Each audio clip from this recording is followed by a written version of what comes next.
primeiro lugar, agradecer aos organizadores desse evento. Estamos escutando bem? E queria agradecer a presença de todos vocês, estudantes brasileiros e latino-americanos de economia. Fico muito feliz de ter essa oportunidade desse contato vivo. Eu vou falar sobre o papel do Brasil na integração latino-americana. É uma saída ao seu desenvolvimento?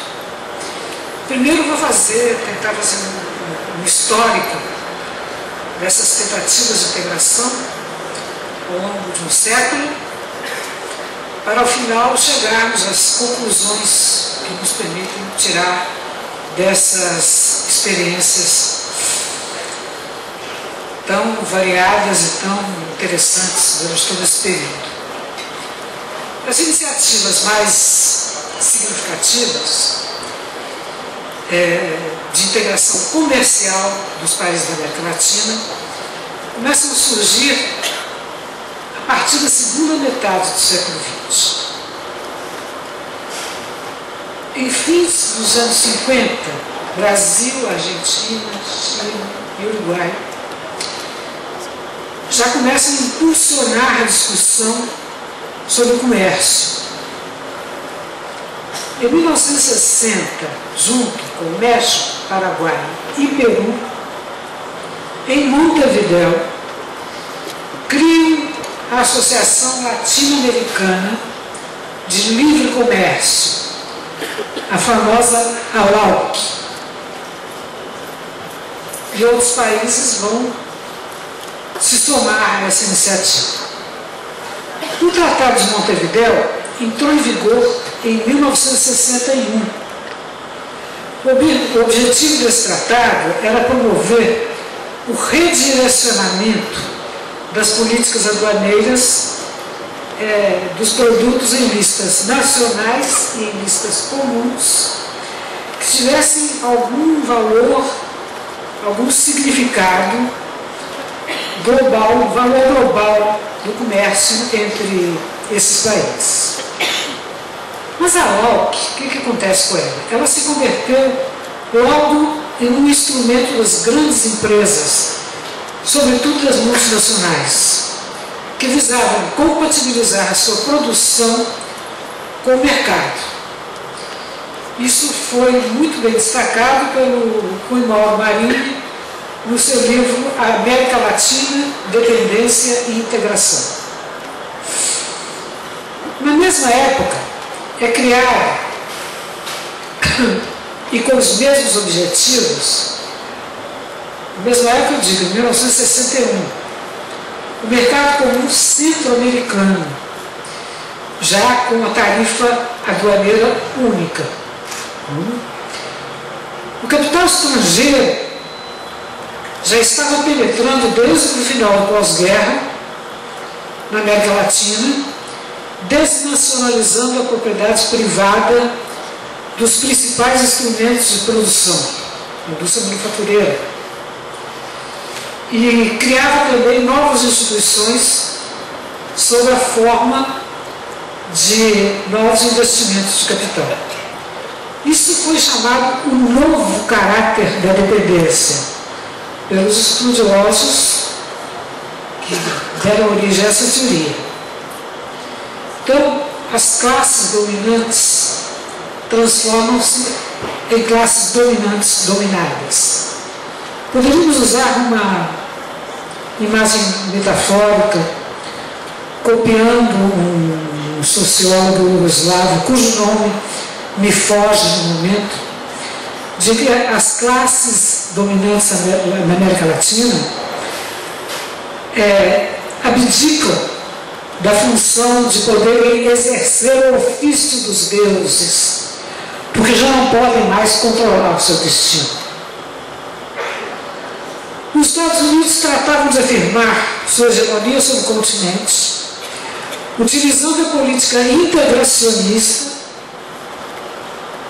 no momento em que a Revolução Cubana demonstrava que era mais do que viável, era possível transformar a vida econômica, política, social e cultural dos povos em outra direção. Vale dizer que o socialismo não era apenas um ideal doutrinário, mas era uma necessidade histórica. Eu me lembro que o Fidel, nos anos 80, realizou várias reuniões em Cuba. Eu tive o privilégio de participar de 3 delas. Participei como mulher, como economista,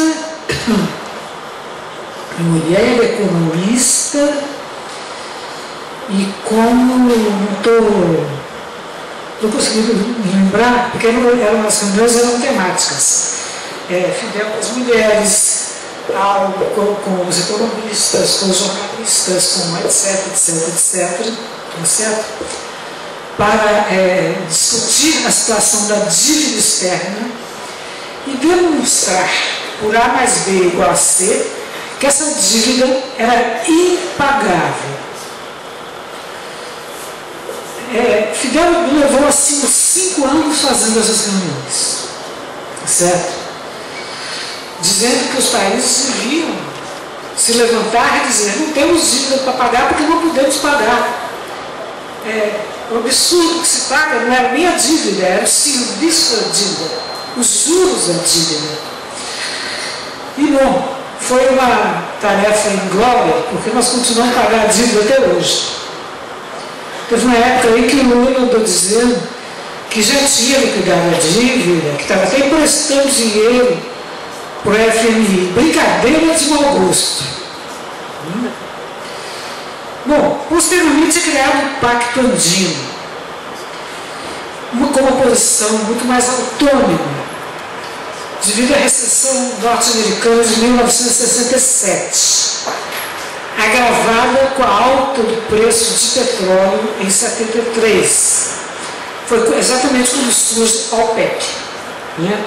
A Organização dos Países Produtores de Petróleo.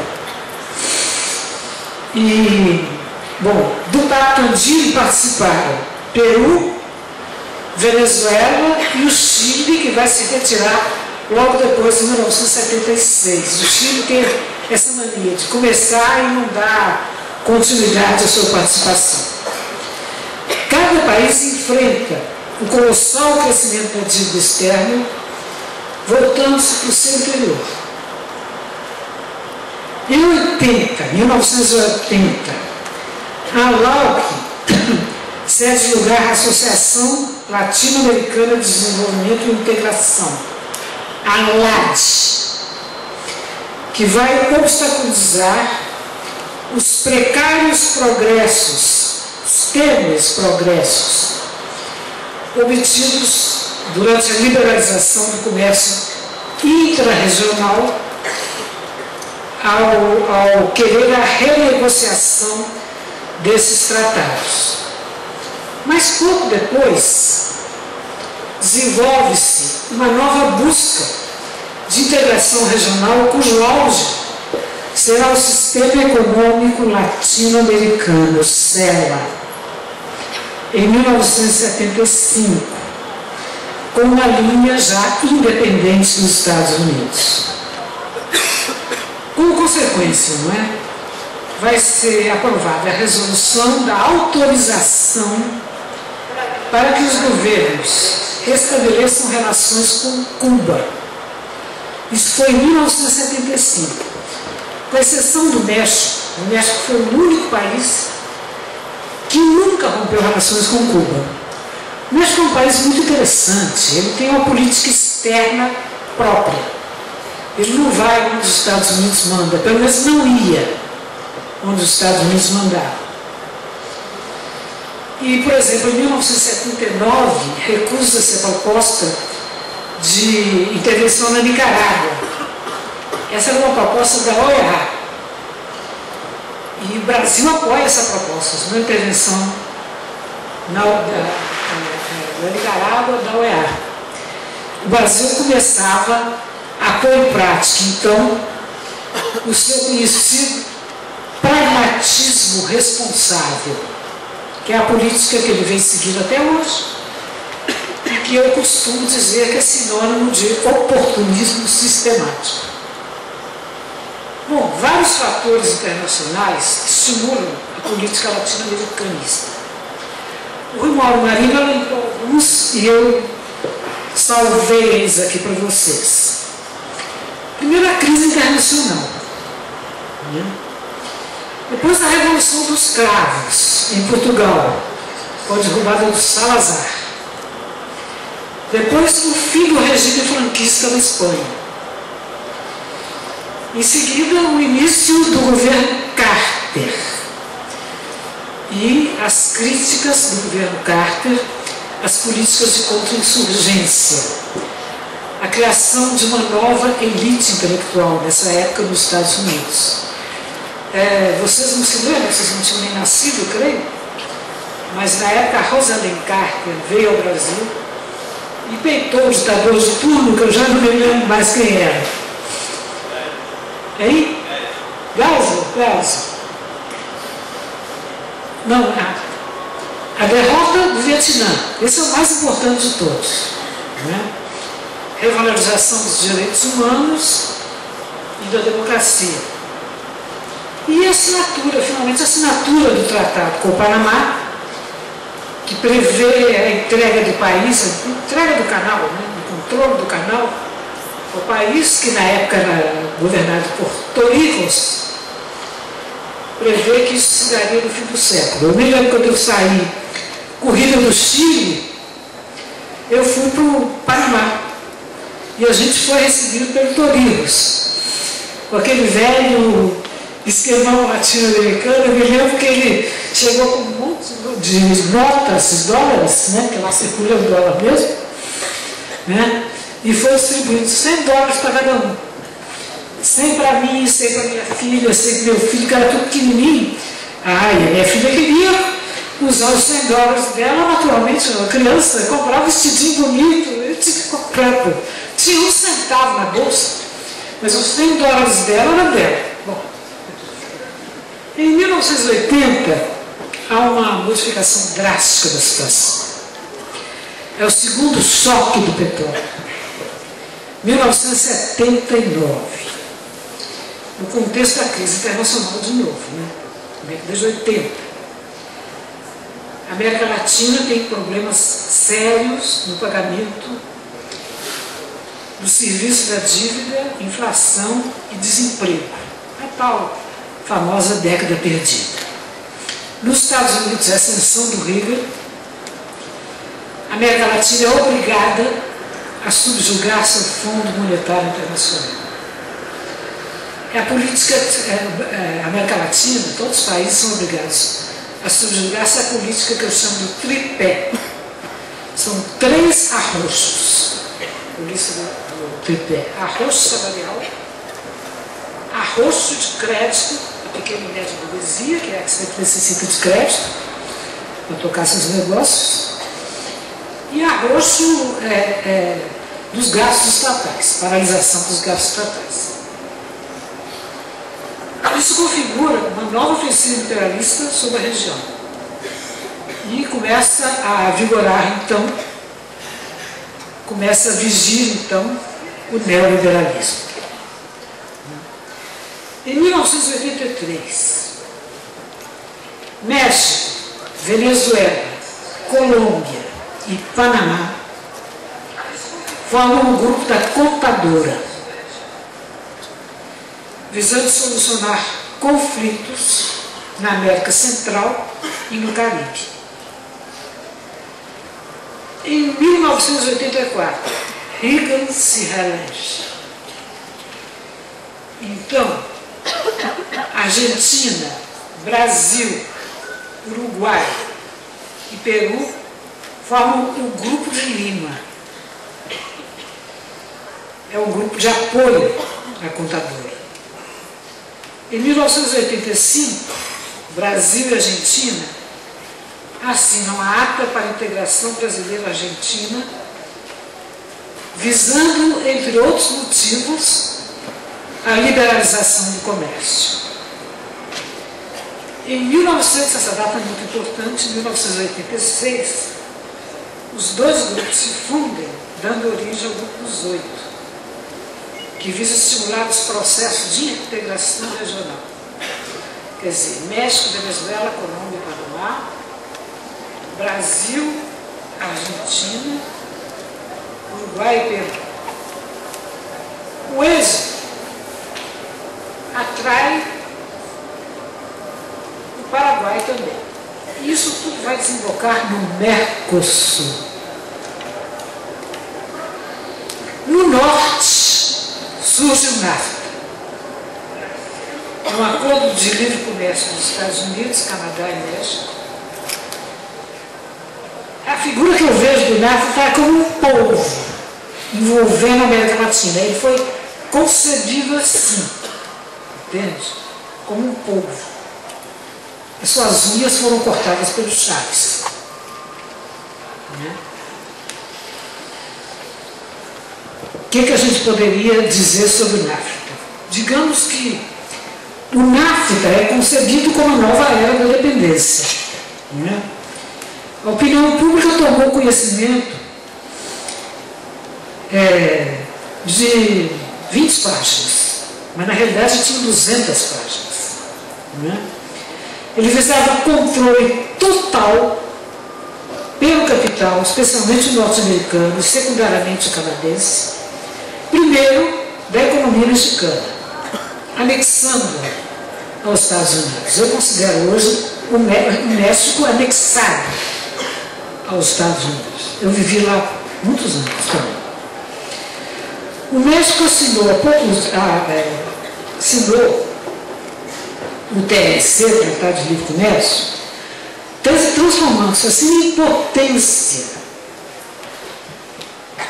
hegemônica regional, porém administrada pelos interesses das empresas multinacionais. Claro que os Estados Unidos não queriam só o México. Os Estados Unidos estavam de olho nos dois países mais desenvolvidos da América do Sul, ou seja, Brasil e Argentina, e de sobra, Uruguai e Paraguai. Não foi a época que se falou do acordo 4+1, Mercosul mais Estados Unidos. Então, a Argentina e o Brasil, através de acordos regionais, serviria de ponta de lança das transnacionais americanas para penetrarem da forma mais intensa e livre possível, sem qualquer obstáculos, nos mercados nos quais existia um maior interesse das empresas americanas de se instalarem. Isso é que o Romuald Marinho, na época, o NAFTA se deu depois, mas ele já intuía isso na época. Ele conceituou como subimperialismo. O que eu acho que não deu certo. Entende? Porque o México não conseguiu ser o subimperialismo. Ele ficou lá, anexado aos Estados Unidos. Quem viaja ao México hoje, eu não voltei ao México muitas vezes, mas logo depois. Mas eu tenho muita notícia de lá. Minha filha voltou de lá recentemente. Diz que o que era classe média alta virou classe média média. O que era classe média média virou classe média baixa. E o que era classe média baixa virou povão. Entende? As pessoas não têm dinheiro para nada. Amigas de escola dela, que na época andavam a cavalo, possuíam cavalo, essas coisas, agora são classe média média contando as moedas. Entende? Quer dizer, o NAFTA, na realidade, ele não foi um acordo de integração total com a Comunidade Econômica Europeia. Não foi, tem nada que ver com um acordo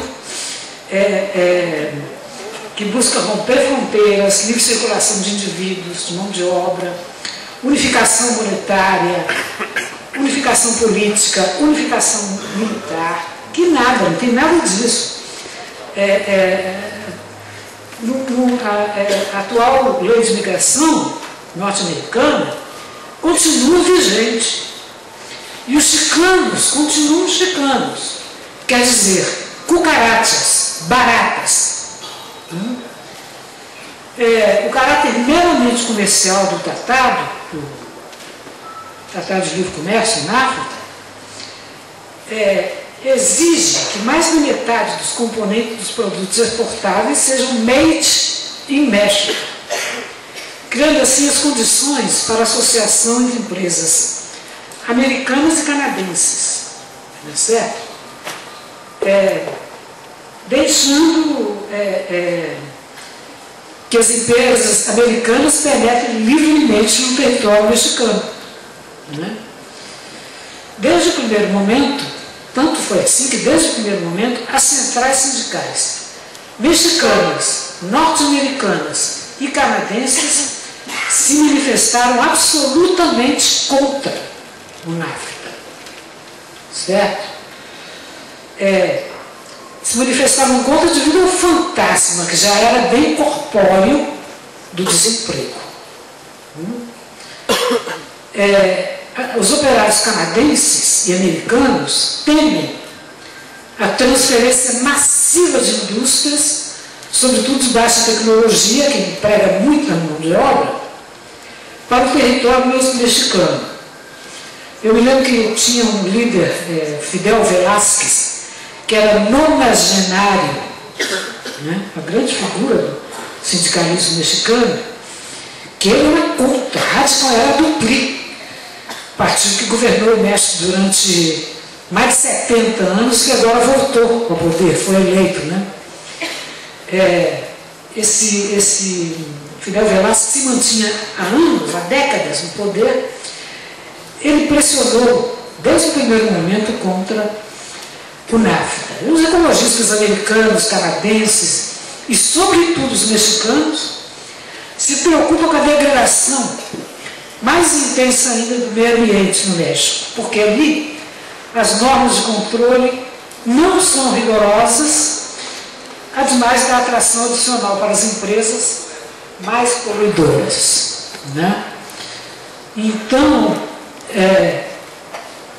o México não virou uma subpotência, não virou um subimperialismo. Esse conceito do Rui, que era muito criativo, a prática demonstrou que ele não encontrou lugar, não encontrou espaço na América Latina. Bom, em 1987, há um fortalecimento muito grande do parlamento latino-americano, subscrito por 18 países. Em 1989, os Estados Unidos lançam a Iniciativa para as Américas, que era mais uma ofensiva imperialista sobre a América Latina. Mas, contraditoriamente, a questão da integração regional, independente dos Estados Unidos, fortalece o latino-americanismo. O que entra, então, em pauta? A criação de estados da América Latina e do Caribe, o CELAC, e a busca da chamada nova arquitetura financeira com a criação do Banco do Sul. O objetivo é reforçar a integração política e econômica e criar um novo modelo para o continente, um modelo comum, não é certo? Para a esquerda ou para os governos progressistas que já estavam governando. Aí os objetivos já são muito mais amplos, né? Sob a grande liderança de Chaves. O objetivo é inclusão social, superação do neoliberalismo, responsabilidade frente à pobreza e integração. Se comprometeram logo com essa nova arquitetura financeira, Banco do Sul, Venezuela, Brasil, Argentina, México, México não, desculpa, Venezuela, Brasil, Argentina, Paraguai, Uruguai, Equador e Bolívia. É o Mercosul mais. O Equador, a Bolívia e a Venezuela. Os três países com governos com tendência fortemente progressista. Pensava-se que sairia do papel em 2011. Seria uma instituição financeira de novo tipo. Pensava-se em reforçar o FLAC, Fundo Latino-Americano de Reservas, visando fortalecer a instituição que coordena as reservas internacionais da América Latina, que em conjunto somavam, naquela época, 600 bilhões de dólares, e que grande parte estava aplicada favorecendo o desenvolvimento dos países já desenvolvidos. Outra decisão era desdolarizar o comércio interregional, usando uma moeda virtual chamada Sucre, utilizando moedas locais. Não era uma moeda latino-americana ainda. Estava sendo usada na ALBA. A ALBA é a Associação Bolivariana para os Pueblos de Nuestra América. Falei metade da frase em português e metade em espanhol. Mas se visava chegar até lá. Discutia-se a criação de uma instituição da América Latina, sustentada pelos bancos centrais, uma agência classificadora de riscos latino-americana, para não se depender das agências imperialistas, como as Standard Poor's e as Moody's da vida. A morte de Chaves, que impulsionava esse projeto, ao que tudo indica, vai paralisá-lo, pelo menos momentaneamente. Venezuela vive uma profunda crise econômica.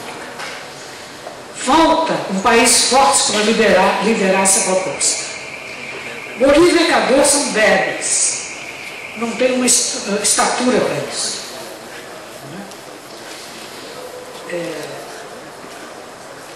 E o Brasil é neoliberal. E ainda por cima temos uma Dilma, que essa sim não tem estatura nenhuma para comandar coisíssima nenhuma. Acho que essa não sai nem candidata à reeleição. A direita toma iniciativa e cria o Bloco Aliança do Pacífico, composto por México, Colômbia, Chile e Peru. Os 4 governos mais reacionários do continente. Tem como observadores o Paraguai e o Uruguai. O Mujica não sei se bate muito bem. O Paraguai é o Paraguai que derrotou o Lula. E ainda querem entrar como membros plenos a Espanha, que está na crise violenta, não tem como sair dela, a Austrália e o Japão. Até aqui, nós fizemos um histórico panorâmico, ultra rápido, certo? Das tentativas de integração na América Latina. Vamos agora ao cerne da questão, rapidamente. A integração latino-americana pode ser uma saída ao subdesenvolvimento? Qual é o papel do Brasil? Eu acho que a integração latino-americana pode ser muito mais do que isso. A integração deve ser um processo não só econômico, social, político, cultural e científico, mas um intercâmbio de experiências, uma troca enriquecedora no plano da complementariedade, da cooperação e da solidariedade. Um pacto de iguais com desenvolvimento desiguais.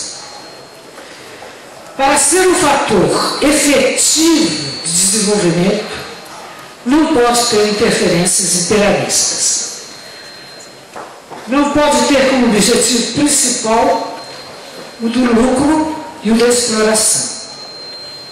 não pode permitir, portanto, nenhuma ingerência dos Estados Unidos ou de qualquer outra nação não latino-americana. Deve ser um pacto pela paz e pelo progresso. Não deve admitir em suas fileiras países cujos governos foram produtos de golpe de Estado. Por exemplo, a deposição de governos que foram eleitos democraticamente e depostos, de novo menciono o caso do Lula. O papel do Brasil será enorme, sem buscar nenhum tipo de hegemonismo devido ao tamanho do seu território, de sua população, de suas riquezas naturais e do grau já elevado de suas forças produtivas.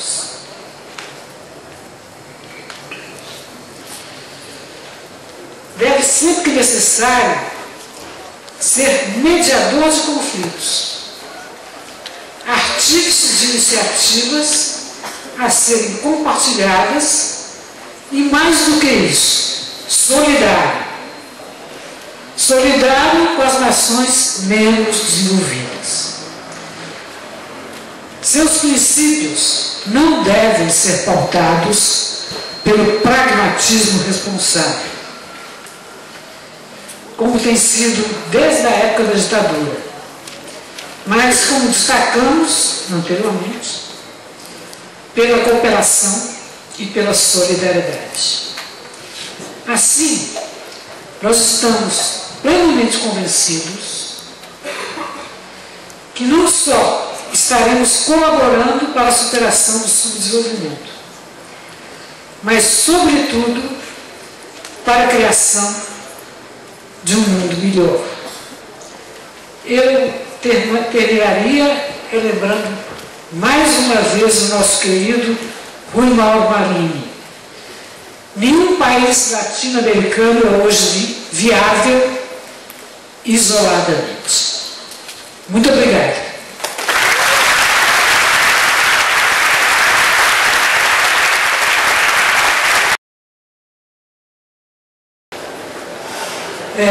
Bom, em relação à questão da integração do ponto de vista dos excluídos, índios, sem terra, etc., é luta de classes. Né? Veja bem, alguns países latino-americanos são ainda hegemonicamente indígenas. Quem me conhece não pode imaginar, mas é assim. O Peru, por exemplo, o México é um país predominantemente indígena, até hoje. Indígena do ponto de vista, não tem Azteca lá, não tem Tautaleta, não tem mais nada disso, mas se você olha os traços dos mexicanos, eles são indígenas, se identifica as origens claramente. Eu acho que Guatemala também seria o caso. Eu acho que a integração deve ser feita, só pode ser feita do ponto de vista dos excluídos.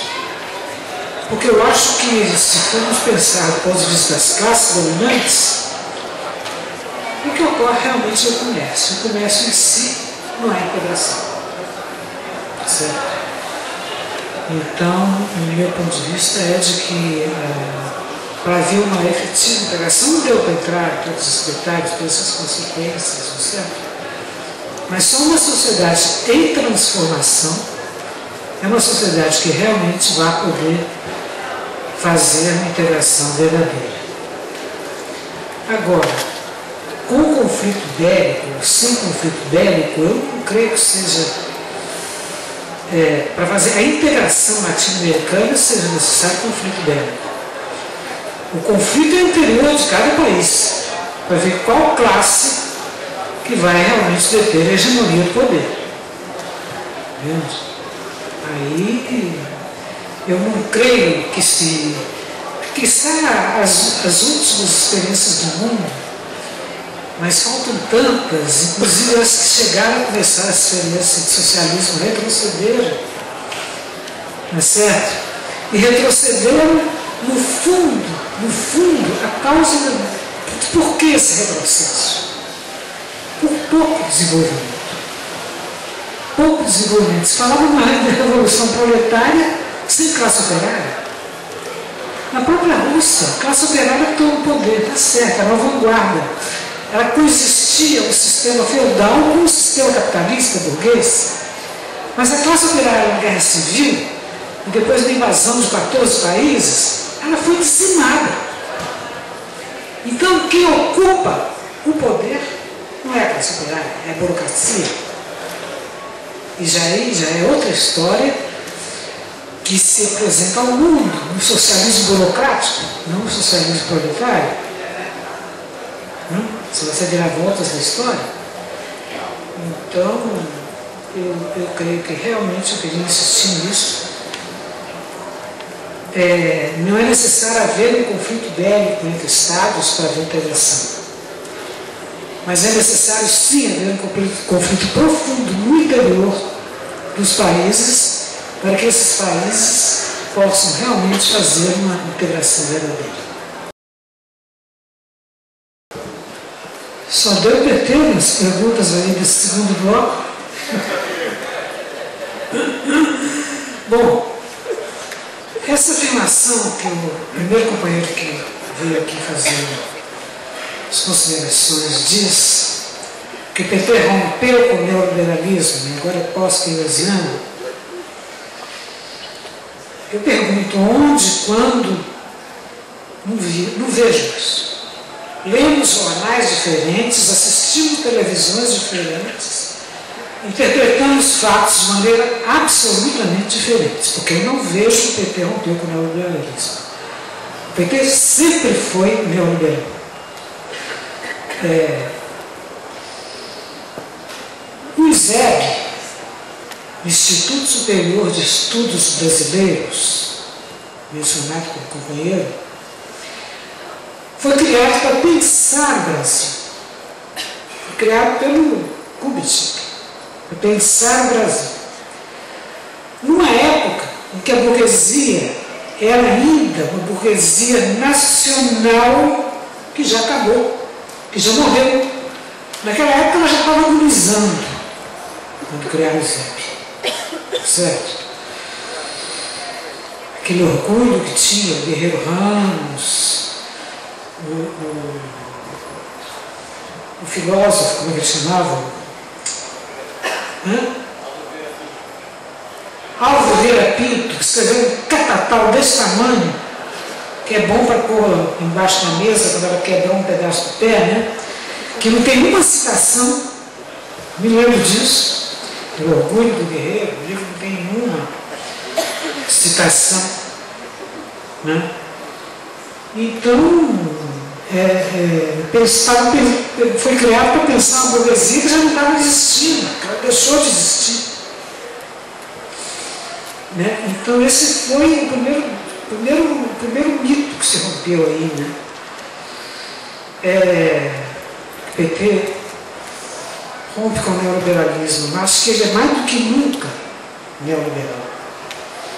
Depois que veio Fernando Henrique Cardoso, que foi o governo do intelectual, eu me lembro que eu fui assistente dele no Chile, o governo do intelectual, que mais privatizou no Brasil, que entregou o país de bandeja para o capital estrangeiro, que fez um governo vergonhoso, certo?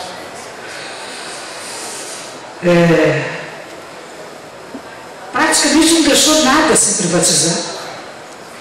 Então o Lula teve pouco o que privatizar. E aí veio a doutora Dilma e começa a privatizar tudo que sobrou. Portos, aeroportos, estradas. Tudo que sobrou, de que é de relevante, que vale uma nota preta a preço de banana. Olha o que estão fazendo com o pré-sal. O Lula disse, junto com ela, o pré-sal vai ser para as criancinhas. Que falta de respeito às criancinhas.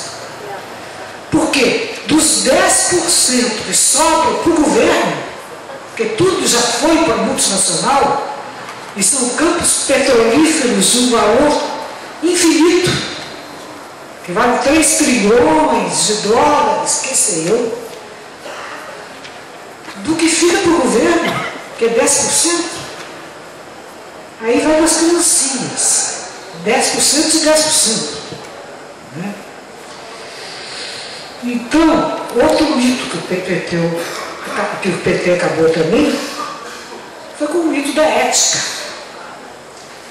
O PT surgiu como partido da ética, partido puro, partido de mãos limpas, certo? Nasceu das comunidades eclesiais de base, quando a igreja brasileira era progressista, que agora nós temos um Papa aí, que veio, todo mundo adora, simpatia, mas eu leio no Brasil, de fato, que essa mesma figura ocultou, não é certo? O furto de crianças durante a ditadura. Mas a imprensa é tudo, a imprensa faz esquecer tudo, misturar tudo, ficar tudo bonito. Então é essa simpatia que o povo viu desfilando pelas nossas ruas. Apesar que os bebês da ditadura ninguém sabe, ninguém viu.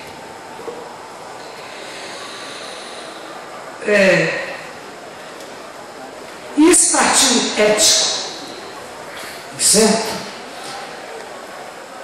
Cristão, fundado nas comunidades eclesiais de base, foi o mesmo que deu origem ao mensalão. Furto, roubo do dinheiro público, na época do Lula, que agora, como a Dilma está inviabilizada de ser candidata, porque ninguém acredita mais nela, estão querendo lançar o candidato a presidente, mas ele não vai sair candidato a presidente. Porque ele sabe que essa denúncia que foi feita contra ele, por um membro do mensalão, que era exatamente quem gerenciava o mensalão, na época de uma campanha eleitoral, vem à tona. O governo do Lula, mensalão. Então, é por isso que essas manifestações de junho, os jovens que veem um futuro bonito por diante, certo? Se alguém levantava uma faixa de partido, inclusive se fosse o PSOL, eles punham para correr. Não quer saber de partido, não quer saber de nada. Isso é muito perigoso. Isso é muito perigoso porque isso pode levar ou ao anarquismo ou ao fascismo. Você contra partido? Você contra uma forma do povo se organizar? Então, a manifestação operária que houve foi também uma manifestação bonita. Pela primeira vez eu vi o Sem Terra na rua também, junto com a classe operária. Não foi tão grande quanto a marcha pelo passe livre, que era 1000 vezes mais coisas do que o passe livre, mas nós estamos vivendo uma situação muito perigosa. Vivemos uma situação perigosa. Porque o povo não quer o que está aí, não quer essa indecência que está aí, essa imoralidade que está aí. Mas não sabe o que quer. Isso pode levar ao fascismo, ao anarquismo, sim. E ó, já faço disso, porque isso seria já o fim. Mais uma vez, companheiros, foi um prazer enorme haver estado aqui com vocês. Uma boa noite a todos e tenham muita coragem, não desanime, garota, porque é assim mesmo. Às vezes a coisa está feia, mas a gente tem que dar a volta por cima. Levanta essa coisa com ele e dá a volta por cima. Essa que tem que ser a nossa palavra de ordem. Muito obrigada.